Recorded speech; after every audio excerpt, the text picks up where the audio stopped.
एक बार एक बहुत दुखी व्यक्ति एक महात्मा के पास आकर कहता है, मैं अपने जीवन से बहुत दुखी हूँ। मैं अपने बीवी बच्चों और अपने परिवार को भी खुश नहीं रख सकता। मैं अपने लिए कुछ भी नहीं कर पा रहा हूँ। कभी कभी तो मुझे अपनी जिंदगी को खत्म कर देने के भी ख्याल आते हैं। आप इतनी साधनाएं करते हैं, इतनी तपस्या करते हैं, क्या आप मुझे कोई ऐसा मार्ग बता सकते हैं जिससे मैं अपने बुरे वक्त से बाहर आ सकूं? मेरा बहुत बुरा समय चल रहा है। 2 वक्त की रोटी का इंतजाम करना भी मेरे लिए बहुत ही मुश्किल हो गया है। अब आप ही बताएं कि मैं ऐसे वक्त में जिंदा कैसे रहूं, कैसे अपने परिवार को खुश रखूं? कृपया करके कोई साधारण सा तरीका बताने की कृपा करें महात्मा, ताकि मैं आसानी से समझ सकूं, क्योंकि मैं बहुत पढ़ा लिखा भी नहीं हूँ। अगर आप बड़ी से बड़ी ज्ञान की बातें करेंगे तो शायद मैं कभी समझ ही नहीं पाऊंगा।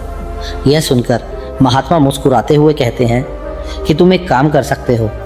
फिर महात्मा ने सामने की ओर इशारा करते हुए कहा कि उस ऊंची पहाड़ी पर एक मंदिर है और उस मंदिर के पास चींटियों का एक घर है जहाँ पर हजारों चींटियाँ रहती हैं। तुम्हें सुनने में बड़ा ही अजीब लगेगा, लेकिन वह चींटियाँ उस मंदिर की ज़मीन को खराब कर देती हैं, उस मिट्टी की उपजाऊ शक्ति को खत्म कर देती हैं, जिसके कारण वहाँ पर कोई भी पेड़ या कोई भी घास पनप नहीं पाती।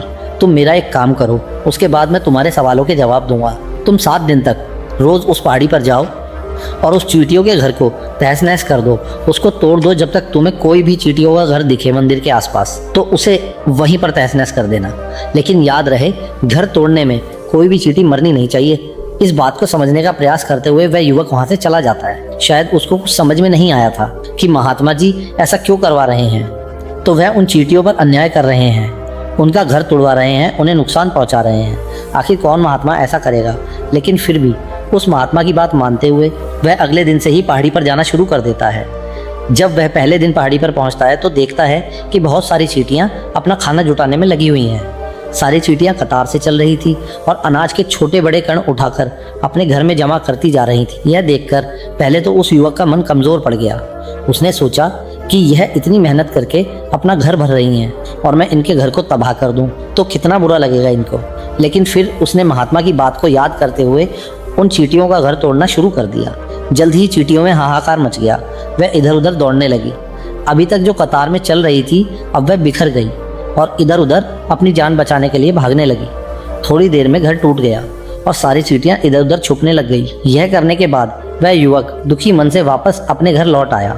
उसका मन परेशान था, दुखी था, पश्चाताप से भरा हुआ था। फिर उसने अपने बिस्तर पर रात में लेटे लेटे ही सोचा कि अब तो उन चींटियों का घर तबाह हो चुका है, अब वहां वापस जाने का क्या फायदा होगा, क्योंकि चींटियों का घर तहस नहस करने के लिए महात्मा जी ने कहा था, जो मैं कर चुका हूँ। लेकिन फिर सोचकर अगले दिन उसने फिर से जाने का निश्चय लिया और अगले दिन सुबह सुबह उठकर वह वापस उसी पहाड़ी पर पहुंच जाता है। पहाड़ी पर पहुंचकर वह उसी जगह पर पहुंचता है जहां पिछली सुबह उसने उस घर को तहस नहस कर दिया था कि उन चींटियों ने फिर से अपना घर उसी जगह पर बना लिया था और अब वह फिर से अपने घर के लिए सामान इकट्ठा करने में जुटी हुई थी।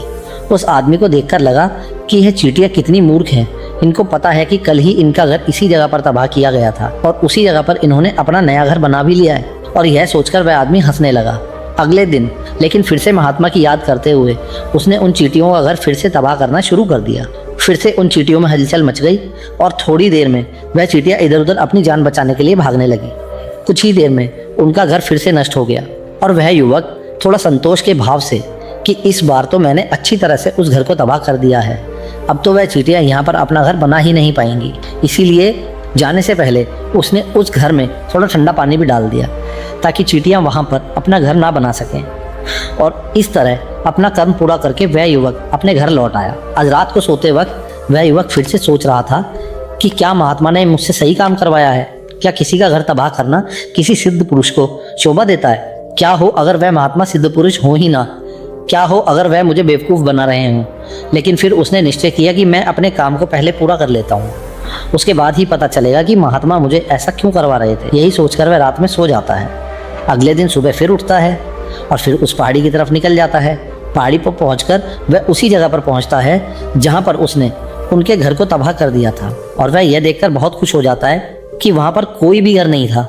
सारी चींटियां वहां से भाग चुकी थी। अब उसने सोचा कि अब मेरा रोज रोज का आने का क्या फायदा, क्योंकि चींटियां तो अपना घर बदल चुकी हैं और महात्मा जी ने तो मुझे 7 दिन आने के लिए कहा था, लेकिन आज तो तीसरा ही दिन है। अब बाकी 4 दिन वापस आने का क्या फ़ायदा होगा। और यही सोचकर उसने निश्चय किया कि यहाँ से वह सीधा उसी महात्मा के पास जाएगा और उनको यह सारी खबर बता देगा जब वह वापस मुड़कर उस पहाड़ी से उस महात्मा की कुटिया की तरफ जाने लगता है, तभी अचानक से उसकी नज़र एक और घर पर पड़ी जो कि चींटियों का ही बना हुआ था। मतलब कि वह चींटियों ने कुछ ही दूरी पर नया घर बना लिया था और अब चींटियां नए घर में वास कर चुकी थी। यह नया घर उनके पुराने घर से थोड़ी ही दूर पर था और जब उस युवक की नज़र उस घर पर पड़ी तो उसने सोचा कि शायद महात्मा को पता था कि यह चींटियां अपना घर यहाँ से बदलकर किसी दूसरी जगह पर बना लेगी, इसीलिए उन्होंने मुझे 7 दिन आने की बात कही थी। और यह विचार कर वह उनका नया घर भी तोड़ने के लिए पहुंच जाता है।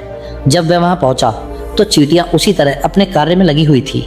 वह अपने लिए खाना इकट्ठा कर रही थी और अपने घर में जमा कर रही थी। जब पुराना घर टूटा था वहाँ भी अनाज के कण बचे हुए थे और चींटियां वहाँ से भी अनाज इकट्ठा कर करके वापस अपने नए घर में ला रही थी। अब यहाँ फिर से उस युवक का मन थोड़ा कमज़ोर पड़ गया क्योंकि वह खुद भी कमज़ोर था, खुद भी वक्त का मारा हुआ था। इसीलिए उसके मन में उन चींटियों के प्रति दया और भाव उमड़ आया। उनके ऊपर उसे दया आ रही थी। वह चाहता था कि उनकी मदद करे, लेकिन वह उल्टा उनको नुकसान पहुंचा रहा था। लेकिन उस महात्मा की बात को याद करते हुए उसने फिर से उस घर को तोड़ने का निश्चय किया और उसने इस बार बड़ी ही सावधानी के साथ बिना किसी चींटी को नुकसान पहुंचाए वह घर तबाह करना शुरू कर दिया। वक्त तो थोड़ा सा ज्यादा लगा क्योंकि किसी भी चींटी को नुकसान न पहुंचाने की शर्त महात्मा ने पहले ही रखी थी, इसीलिए उसको बड़ी सावधानी के साथ उन घरों को तबाह कर रहा था। लेकिन आखिरकार उसने उस घर को भी तबाह कर ही दिया और उस घर को तबाह करने के बाद वह बड़े ही दुखी मन से, इस बार वह पहले से भी ज्यादा दुखी था क्योंकि उसने उनका नया घर भी तोड़ दिया था। वह उन चींटियों को बसने ही नहीं दे रहा था और वह अब अपने आप को शैतान या दानव समझने लगा था। लेकिन फिर भी उस महात्मा की बात को मानते हुए वह अपने घर पर दुखी मन से वापस आ गया। रात में सोने से पहले एक बार उसने फिर से सोचा कि मैं इतना बड़ा शैतान हूँ, कितना बड़ा दानव हूँ। पुराना घर तो छोड़ो, मैं उन चींटियों को कहीं भी बसने के लिए कोई जगह नहीं दे रहा हूँ। वो चींटियां मेरे बारे में क्या सोचती होंगी, वो कितना बड़ा दानव होगा उस परमात्मा को जो मेरे द्वारा यह काम करवा रहा है।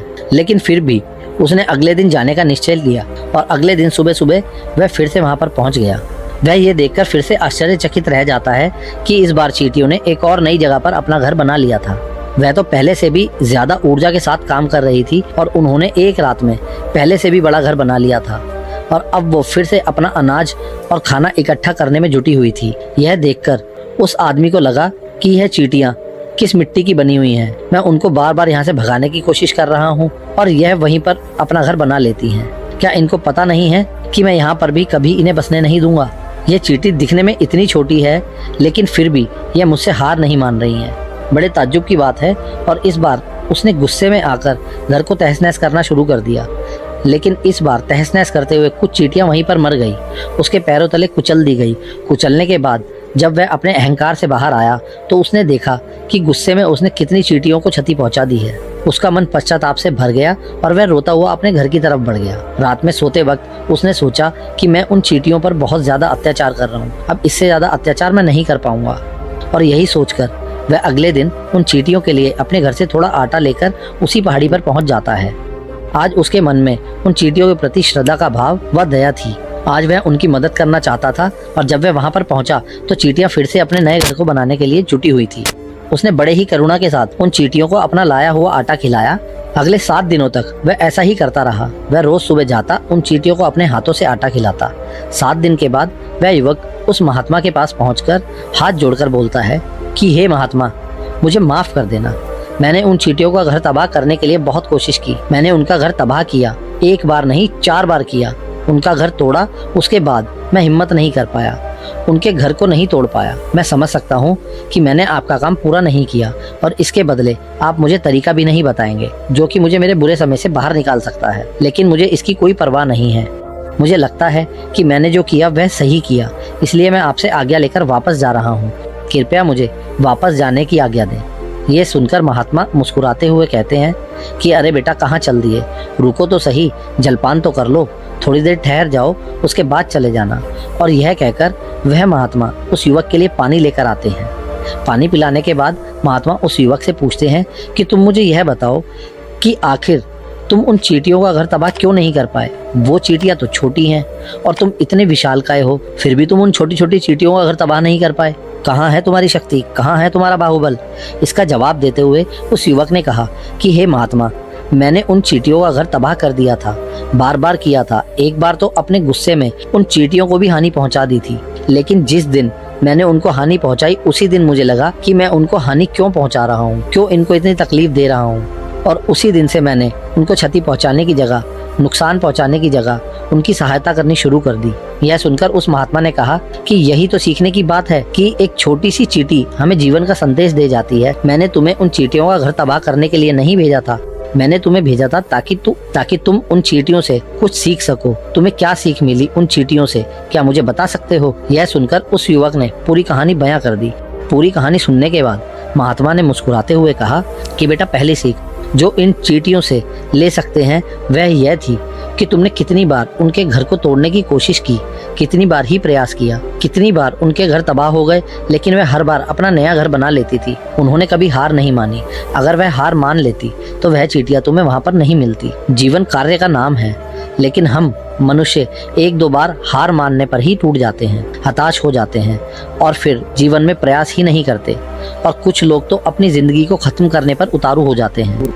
लेकिन जानवरों में तुमने एक बात देखी होगी कि वह कभी भी अपना जीवन खुद से कभी खत्म नहीं करते हैं। तुमने कभी नहीं सुना होगा कि किसी जानवर ने आत्महत्या कर ली है, चाहे वह जानवर कितना भी भूखा क्यों ना हो, कितना भी दुखी क्यों ना हो, लेकिन वो अपने जीवन के लिए हमेशा संघर्ष करता रहता है। लेकिन वहीं दूसरी तरफ हम मनुष्य एक दो बार हताश होने पर ही अपना जीवन खत्म कर लेते हैं। जीवन तो कर्मशीलता का नाम है, कर्म करने का नाम है। जीवन और मृत्यु आखिरी विश्राम है, परम विश्राम है। इसलिए मृत्यु से पहले कर्म करना कभी मत छोड़ना, क्योंकि मृत्यु के बाद तो तुम परम विश्राम में चले ही जाओगे। तो उससे पहले कर्म करना क्यों छोड़ रहे हो, क्यों हताश हो रहे हो? अगर तुम्हारा एक घर टूट गया है तो दूसरा घर बनाने का प्रयास करो, कोशिश करो। और कोशिश करने वालों की कभी हार नहीं होती। यह तुम उन चींटियों को देख चुके हो। देखने में तुमसे कितनी छोटी हैं वह चींटियां और तुम इतने बड़े हो, लेकिन उसका मन तुम्हारे मन से कितना बड़ा है, इतना विशाल है, इतना दृढ़ संकल्प है कि इतनी बार घर टूटने पर भी उन चींटियों ने कभी हार नहीं मानी। दूसरी सीख यह है कि जब भी हमारे ऊपर बुरा समय आता है, हमें लगता है कि यह समय कभी नहीं जाएगा, यह समय मेरे जीवन को बर्बाद कर देगा, मुझे कभी नहीं जीने देगा। और अपने इन्हीं ख्यालों से, अपने इन्हीं विचारों से,